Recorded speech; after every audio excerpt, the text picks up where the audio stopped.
So,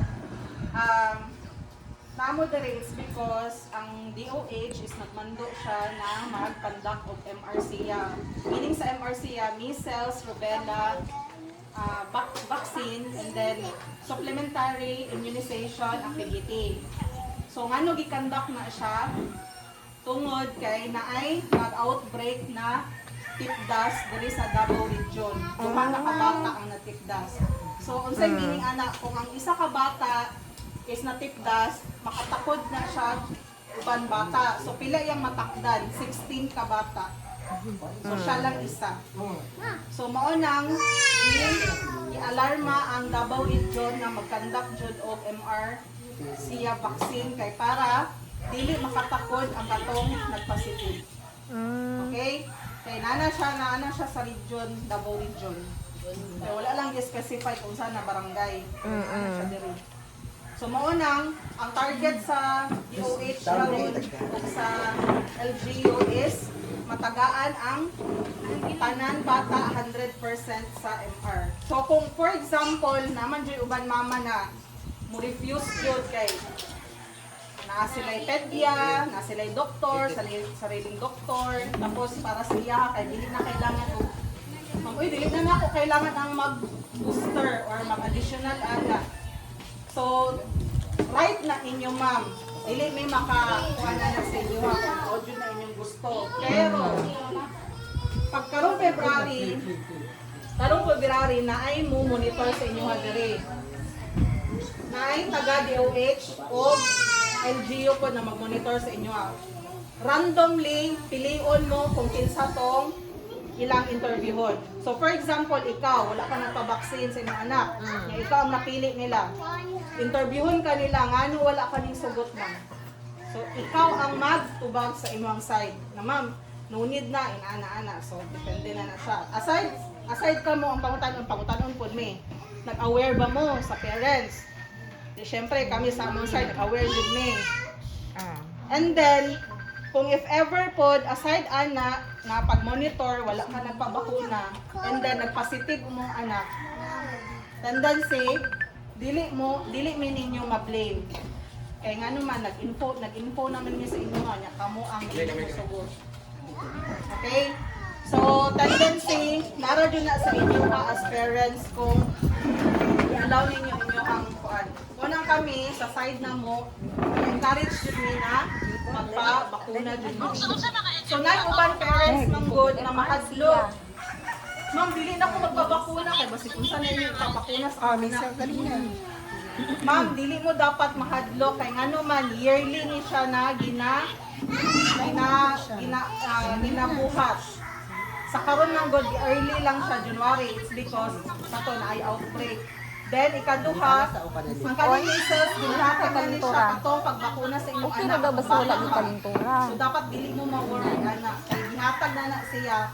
Kani siya additional lang ni siya or supplementary lang ni.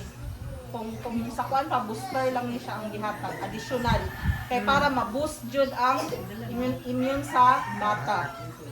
Dili na siya ingon na makadaot sa bata, makapa-enhance pa gani siya sa immune system sa bata. Okay, kay mo na ang belief sa uban parents na dili magpa-vaccine kay mahadlok. Maujud ma'am. Okay? So, Mahadlok yun sila ma'am. unsa pa inyo ang concern regarding sa yung anak yung giubo.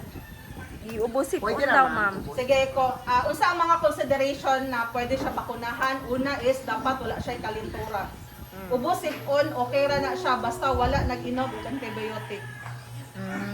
Okay, kung iyang giinom si Tericin, Ambroxol, Carbocysteine, okay ra na siya. Basta dili lang antibiotic o wala lang pud siya kalintura. Ikaduha, kung naay bakuna nagiturok sa iha karong na. Example, napaakan siya iring, nakambrasan niya, nagpa-anti-rabies mo. So, dili siya pwede dapat hatagan pa karon. Eh, 4 months pa na siya bago hatagan. Sa barangay ng card nila. Pero kung wala na bakunahan, for example, ma'am, dugay naman ito yung bakuna, so okay lang, hatagan siya karon. Pero kung if ever, 9 months sa inyong anak, or di ba, nag 1 year, di ba, hatagan man na og measles, ma'am, natagan siya karon man, karong bulan na.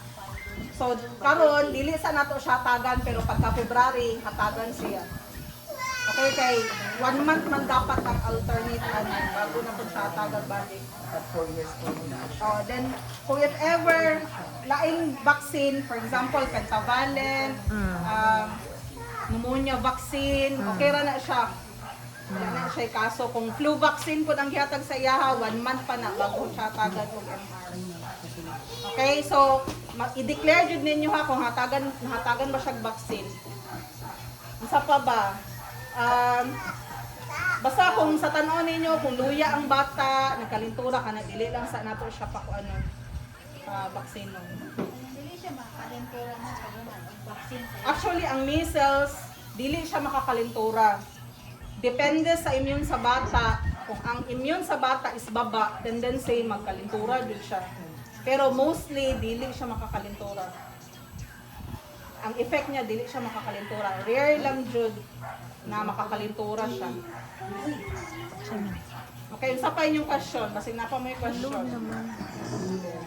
Pila edad ma'am sa ma'am? Ang edad sa mag-injekan is 6 months to 59 months. So, wala pa nakaabot of 5 years old. Like ka nang kung ano, example mo, gahapon siya nag-birthday na isang ala, pwede pa ba siya na baka abi, no? Bago pa siya nag-5, Gahapon. nag-birthday, ano, something. Gahapon na Kung nag-5. Or pwede ba siya ba-consider dili na? Gapon lang nag-5. Di ba nag-start bi atong January 19, mahuman May, February 13. Dapat sa kana na range of period, dapat dili siya mag 5 years old. Okay. Pero kung nag 5 years old na siya anak na range, dili na siya pwede. Thank you. Same gyapon sa 6 months.